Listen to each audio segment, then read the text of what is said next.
fracking and other issues, but first question, what do you make of the administration's energy policy at this point? Well, the energy policy is not a policy that promotes energy, and let me give you just three examples. After Americans experienced the $4 gasoline last summer, there was a bigger understanding and a larger understanding that we need to utilize the resources we have here within our country, namely the Outer Continental Shelf and lands on federal lands and in Alaska. When this administration came in, the first thing they did was extend the moratoria, the comment period on the moratoria on the OCS. They canceled some leases in Utah, and they canceled some demonstration leases in the Intermountain West. So these are three issues immediately that prolongs our becoming more energy independent. So when the administration is saying things, okay, we ought to utilize the resources we have, their actions, frankly, are just opposite of what their words are. What are your priorities? Well, our priorities, I think, ought to be to utilize the resources we have in our country. I'm all in favor of what I would call all of the above energy plan. That includes wind, that includes solar, that includes hydro, it includes nuclear, and certainly it includes fossil fuels. But we are better off, I think, by utilizing all of these resources to fuel our economy than simply a gourmet plan, what I call a gourmet plan that is aimed only at renewables and not all the other resources we have. So this is, by the way, this is embodied in House Bill 2846, the all of above energy plan. Calls for our guest, Doc Hastings, on the House side, ranking member of Natural Resources, Energy and Offshore Drilling, related issues. Republicans call 202-737-0001, Democrats 737-0002, and Independents 202-628-0205. Our guest first joined the House back in 1994, representing Washington's 4th congressional district. What part of the state is that? That's in, that district is right in central Washington. And by the way, when I speak about all of the above energy, this area is the electricity is largely fueled by hydropower. Something like 80% of the electricity in the Northwest is hydropower. But we also have a robust wind industry. The only nuclear plant in the Northwest is in my district. As a matter of fact, there's a manufacturer of solar energy in my district too. So I'm very familiar with all of the above, and I think that's the way we ought to be going. Tie this to economic matters in the country. Well, first of all, energy fuels our economy. And generally, in speaking specifically about OCS or offshore drilling, those are very high-paying jobs. It's been estimated by independent reports that if we were to go on the Outer Continental Shelf, whether it's on the Atlantic or the Pacific, that would have an impact to our economy of some $8 trillion over time. And since these are high-paying jobs and they're American jobs, compared to our importing something like 75 or 70% of our crude right now, it just makes more sense to me to utilize the resources we have here. So that's what the Energy Bill 2846 is all about. Representing a coastal state, can you remind us around the country exactly where drilling or exploration happens and where it might be happening? On the Pacific, generally, it's south, roughly halfway up Oregon and south. I mean, there are tremendous reserves, for example, off Southern California. As a matter of fact, there are Board of Supervisors in Santa Barbara County who before were worried about oil spills and so forth. They're saying, you know, we really need to utilize these resources. So Southern California is one way. There's tremendous reserves starting from New Jersey on down the Atlantic coast. I know the local officials or state-elected officials in Virginia are very much interested in going offshore in Virginia. So, but the point is that there hasn't been a real inventory taken. The data that we have is some 20 years old off the Atlantic coast. And every time that we discover a find or a potential place to drill, the reserves are always greater, just about always greater than what is anticipated. You never know that until you drill. But those resources are here. And in view of what's happening, especially in Iran, I mean, most of the world's oil comes from the Middle East. And Iran now, we have found that they have, moving more and more closer to a nuclear weapon. When you talk about sanctions, then they threaten back by saying they're going to close off the Strait of Hormuz. Well, that, something like 20% of the oil goes through there, so that would have a huge impact on the price of oil and availability of oil worldwide. So, since that's such an integral part of our economy, it just makes good sense to me to become more energy dependent as much as we possibly can, and that's utilizing the resources that we have. First call for our guest, Doc Hastings of Washington, Florence, Colorado. Steve, you're on the Republican line. Good morning. Good morning. How you guys doing? Fine. Good.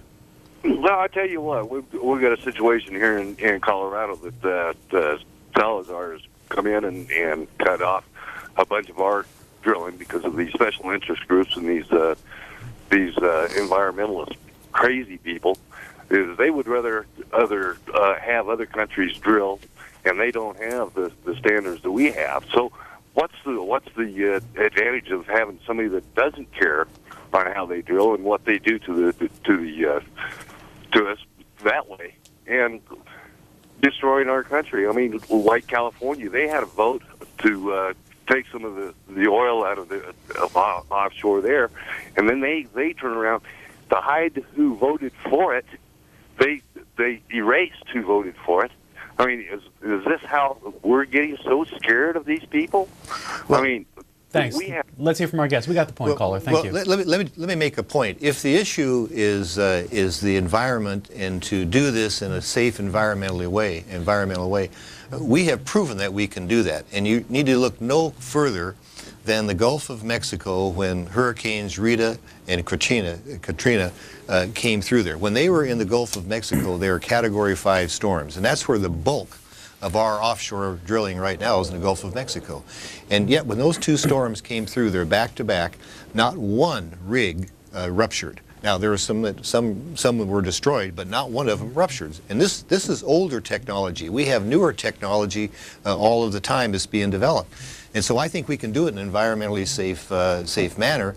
And I hope we don't get to $4 or $5 gasoline to do it. And the irony, by the way, in that regards, is every time we say we should drill, they say, oh, it's going to take 10 years to become online. Well, I don't think we should. We should start right now in the event that we're going to have a shortage in the future. New Iberia, Louisiana. Danny on the line for Democrats. Hi, Danny. Yes. Good morning. I would like to correct one thing. Basically, here in Louisiana, there's rigs stacked all over the Texas coast, the Louisiana coast. There's hardly any rigs working. It's affecting the plumbing down here. And while all these people want to open up all these other areas for drilling that are protected right now, we haven't utilized leases. I'm a former Chevron employee, engineer, and we haven't utilized leases that were granted back in the 80s to this. And natural gas fields were shut down in 85 to 87 to lift the prices of natural gas. So we plugged and abandoned everything on the western side of the Gulf of Mexico. In addition, we have the Tuscaloosa Trend on land that has so much oil that goes from East Texas to the Atlantic coast and covers the whole southeastern United States that hasn't been touched. Now, I don't know what the hoopla is about all these drilling in protected areas. Because we're not drilling in areas right now where we have known resources on land and offshore. And besides, when we do drill, whatever oil we produce goes to the world spot market, and it doesn't affect us one way or the other, whether it's American oil or Saudi Arabian oil or whatever. We still pay the same because it's all sold on the world spot market.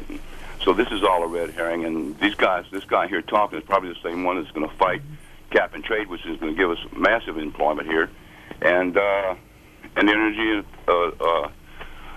self-sufficiency, and limit our trade deficit. All right. Appreciate you sharing your thoughts. Mr. Hastings. Well, I would just respond to that by saying that the caller makes a very good point. We do drill in the Gulf of Mexico, and yet there are areas that haven't been touched. But that is part of the United States.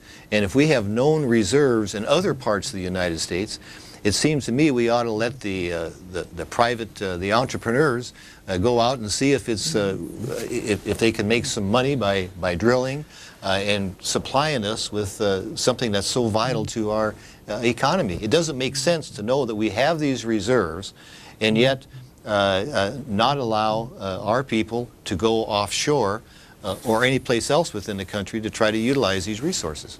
Twitter message for you, Congressman. Hi, Mr. Hastings. Please offer your forthright opinion on the immediate impact oil drilling has on oceanic ecosystems. Well, I think, as I mentioned before, when you look at Rita, Hurricanes Katrina and Rita, and while they toppled some rigs, none of them ruptured. We have the technology, and the technology is getting better. For example, when you talk to people in the industry, they will say that in the last 5 to 10 years, all of the exploration and new fields that they have found, frankly, is technology driven. I mean, it's pretty darn remarkable. And our technology only gets better all the time. So I think that we can do it in an environmentally safe manner. I don't think there's any question about that. But we have to make a decision in this country whether we are going to be as energy self-sufficient as we possibly can. I think that ought to be a goal. What are you hearing from the Democratic leadership and from the White House specifically on that drilling issue? Well, if the evidence of where the administration is, prolonging it and de facto extending it out, I think they are probably talking the Democratic line. I know that we did have a hearing on Chairman Rahal's bill. His bill puts, from my point of view, more barriers and potential taxes and fees for the drilling. But we haven't seen any enthusiasm, frankly, on their side. But again, I'll go back to what I said at the top of the program, and that is when we had $4 a gallon gasoline last summer, Americans discovered during that process that we have a tremendous amount of reserves here and we ought to be utilizing them. Let's hear from Livingston, Montana now, where John is hanging on the independent line. Hi, John. Hi. You imply that, like, Alaskan oil is used in the United States. We export that, don't we? Well, a lot of Alaska oil, my understanding, comes down to my state. But understand, no matter where oil is produced, it'll be affected by the worldwide prices because we're in a worldwide economy. And frankly, that would be the same if we started drilling and producing here in the United States. I'm sure we couldn't consume all of it, and I'm sure part of it will be part of the world market. But that's an understanding of being in a world market.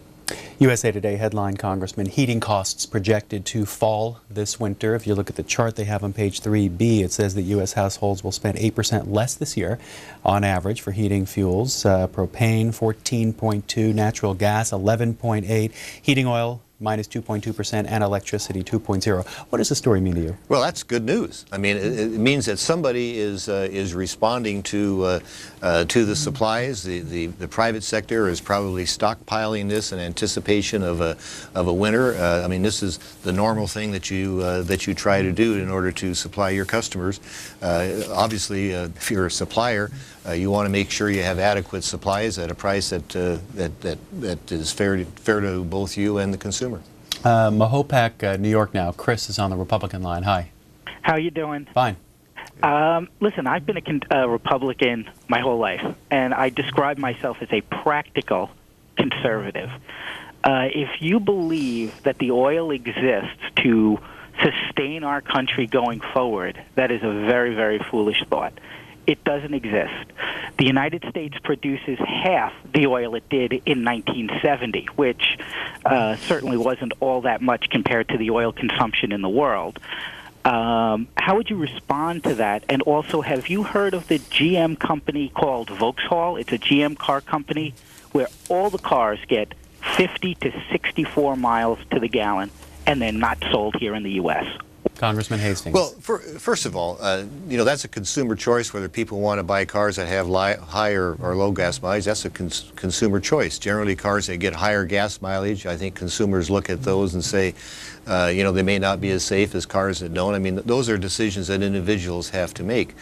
But the point is, and I think this is an important point, every time, just about every time, I won't say 100%, but just about every time that we have found a new field, the projections in the out years are much more than what the initial projections are as to what the crude is there, and we're something like 20 years from good data off the Atlantic coast, and I suspect we're probably similar to that off the Pacific coast.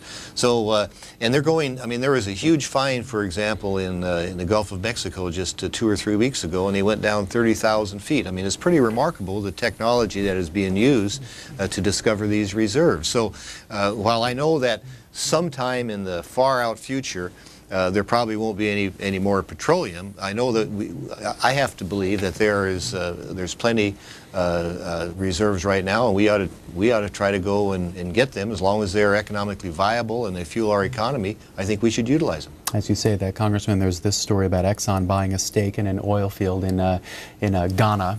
Makes me think of all the recent stories about China and Africa and oil. Speak about oil competition in the future of this country. Well, most of the oil that is used obviously is not produced here, is not drilled here in the United States. We don't know where those reserves are, but there's an irony in this. If there are those that are worried that we shouldn't be drilling in the United States because of the environment, do they really think that drilling offshore in some other countries, third world countries, that they will be more environmentally conscious than we are? I don't think that is something that somebody can hang their hat on. And so to suggest that others should drill and we shouldn't, when the reason we shouldn't is for the environment, doesn't make sense to me. It seems to me we ought to be doing it from a security standpoint and something that we can have some sense of certainty that we'll have a product to fuel our economy. Another Twitter question. Representative Hastings, my understanding is that our Alaskan oil for the most part goes to Japan. Yes or no? I think that, I don't know for sure, but I think there is a good portion of that is exported, but I know that some comes down to my state of Washington. Let's hear from Streetsboro, Ohio now, where Paul is on the line for Democrats. Hi there. Hi, good morning. Morning. I'd like to say that he hasn't mentioned once in natural resources the fact that he's on the that volcanic line where is all they have to do is drill down to where there's hot rock, and they got all the steam they need to generate electricity. I don't understand why you people don't insist on that. I mean, you're right over all the volcanic action in the whole world, right there. All you got to do is drill down, and the oil companies already have the technology to do it. Thanks. Well, again, I don't disagree. Again, that would fall into my all of the above energy category, whatever we can utilize. But at the end of the day, it is always going to be based in price on what the price of international energy is, and that generally is what the price of crude oil is. So you always have to weigh that from an economic standpoint. But for goodness sakes, yes, I think we should explore all of that sort of stuff. I mean, I'm not opposed to any of that. On the broad theme of energy, not just oil drilling, but energy, where is the Democratic leadership in the House on its agenda? And is there a timetable for a series of bills or a larger bill? What do you see happening? Well, the only thing that is associated at all that I've seen come through the Congress is the cap and trade or cap and tax bill. That is an energy bill. And the latest figures that we have, acknowledged by the Treasury Department, it'll have a cost to the American consumer of $1,700 a person. Now, I'm not sure that is what you would call a viable energy plan, because it doesn't look at utilizing all of the above, for example. It is heavy on renewables. I favor renewables, but I know that renewables can't supply all of the energy this country needs. We need to utilize everything. Thus, the Republicans put forth the House Bill 2846 precisely for that reason. Are there any elements of your bill that you think the other side would adopt as it moves forward? Well, I'd hope they'd adopt all of them. Of course, right? Hopefully we have that debate when we have a energy bill. But For example, we had part of that energy bill, the cap and trade bill, but we didn't have any hearings, and we didn't take part in that at all. That was exclusively within the Energy and Commerce Committee.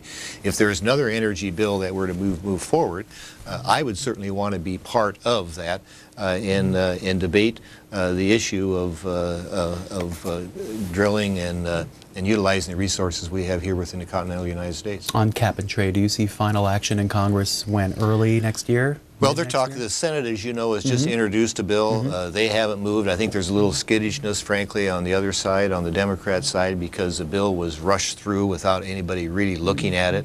I think the Senate's going to take a little bit more time. And then if they were to pass a bill, you'd have to meld the two together. So I'm not going to predict. There's a lot on the agenda here between now and the end of the year. More calls for our guest, Las Cruces, New Mexico. Don's been hanging on the independent line. You're on with Representative Hastings.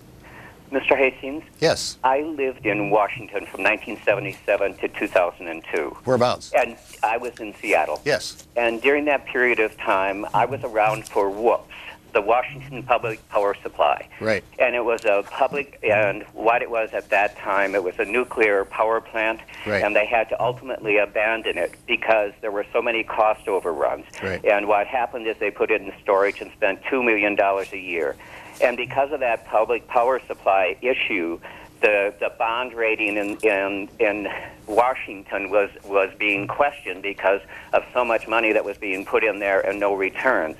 And one of my concerns in talking about nuclear is that, A, Washington State had an experience with it, and the experience was not very good. And the second issue that I have is when I lived in Washington, I was uniquely aware of the Hanford Nuclear Reservation and the contamination that was coming from that nuclear reservation that was going into the Columbia River.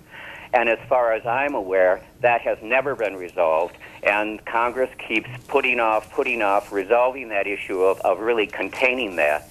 And so I think that, before we start any new nuclear power plants and stuff, we should address the storage of nuclear waste, and we should address the cost overruns that came earlier. Thanks. Well, let me respond a couple of ways because Hanford is in my district. Let's keep in mind, Hanford and some of the other nuclear sites that are subject to cleanup were responsible for our winning the Second World War. And there was, that was, nuclear was in its infancy then, and there were some mistakes made, no question about it. But the cleanup at Hanford, frankly, is going very good, and there has not been any seepage or any measurable seepage that's going into the Columbia River. But the issue on nuclear, again, there's an irony here. We recycle so many different things in this country, and I think that's good policy. But what we don't do is recycle the fuel that goes through a nuclear reactor. We let it go through there once, and then we store it.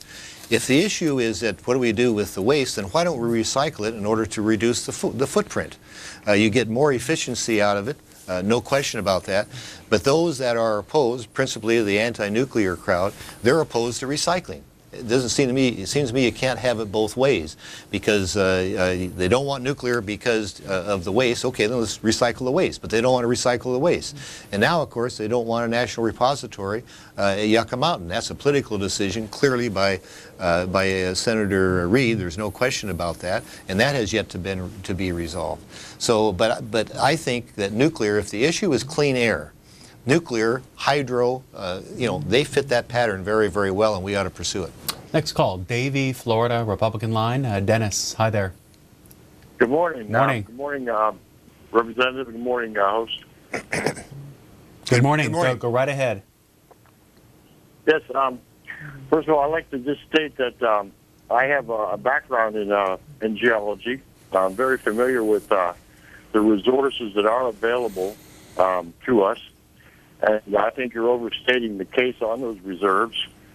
The gentleman earlier from Louisiana made a correct statement about leases in 1980 still not being tapped. I worked in those fields in 1980, and they were all deep water wells that require, and as your guest admitted, 35,000 feet or more. These are very expensive to develop, and they take a lot of effort. So I think that, for us to state that we have these offshore reserves is sort of I think, overarching the case, and I think your guest is basically perhaps maybe ignorant of the potential reserves or the lack of potential reserves. Number one. Secondly, as far as the concern about us letting other countries develop and having an environmental impact, sir, I believe that globally we all need to take a more environmental approach to this offshore drilling, and the United States would do well to lead that effort in a global perspective. And let's get off this carbon technology that you seem to be pushing, and you're starting to look like Sarah Palin, sir. All right, let's hear from, not Sarah Palin, but Doc Hastings. Well, first of all, a couple of points that you made that I want to expand on, and I think that you had suggested that the reserves aren't there or aren't proven. And my whole point is you really don't know until you drill. But my point also is every time there has been suggested that there is a potential find, and then they do drill and they find some, it tends to be larger than what they thought initially. And in many respects, that's because of the technology that we have. And I think that we ought to utilize that technology. I'm all in favor, like I said, of an energy plan that includes everything. But we can't ignore the carbon fuels that we have because they're frankly so plentiful. And so let's pursue the technology to reduce that carbon. We've done that in this country, and we should be proud of that effect. But I think to simply turn our back on that doesn't make any economic sense. Makes me want to remind the viewers who might be interested, we're covering an event at the White House today called a Clean Energy Economy Forum, so we'll show it to you later. When you hear that term, clean energy economy, what does that mean to you? Well, I think from my point of view, it means that we'll utilize all the resources that we have in order to have cleaner air. And we can do that, but it doesn't imply to me that we should not utilize all the resources that we have. But if the issue is clean air and the issue is power generation, then certainly we ought to look at nuclear, because nuclear is clean air. Nobody can argue with that point, and the capacity of nuclear is tremendous. Marietta, Georgia. Sears is on the line for Democrats. Hi there. Hi. Morning. Good evening, folks. Mm-hmm. Good morning, brother. Good morning, yes. Mr. Hastings. Yes, sir. Yes. I think you're being a little disingenuous if you're advocating for helping the average guy, because there's a lot of leases that the oil companies are not using now that have available to them. So it seems to be typical of Republicans to double talk. I believe you're advocating for big business. Yeah. Well, you mentioned something. What were you talking about specifically? I think the caller's gone. Oh, okay. I'm sorry. Sorry, that's right. Rockville, Maryland. Peter, independent caller. Hi. Hi. Good morning. Thanks Morning. for the C-SPAN. A couple of quick points. The military, U.S. military, uses an enormous amount of fuel, carbon-based, oil-based fuel, and it might be interesting to and they pay a profit on that to the companies from whom they buy that. It might be interesting to explore developing a branch of the military that drills for its own oil here on U.S. and U.S. properties. The other thing is the other point that I'd like to make is that the law of unintended consequences. In the 70s, the environmentalists were rabidly against nuclear power, and now, as a partial result of that, we have global warming because we couldn't go to nuclear power. We had to stick with carbon-based fuels to generate power, and if we had gone to more nuclear like France did back then, we might have less of a global warming impact now. Thanks so much for C-SPAN. Final thought from our guest. Well, I agree, and the caller makes a good point, and I think he makes a point that embraces what I have been talking about and what Republicans have been talking about of an energy plan that includes all of the above. It includes wind power, it includes nuclear, it includes hydro, it includes solar, but it does not ignore the carbon fuels because they are so plentiful in the world. But we put all of that together over time. I think that we'll have not only a viable energy plan, but we'll have a viable economy because we'll have some certainty of energy to fuel that economy. Doc Hastings, Congressman from Washington, Republican, ranking member on the Natural Resources Committee in the House. Thanks a lot for your time this morning. My pleasure. One more brief break. We have a half hour left.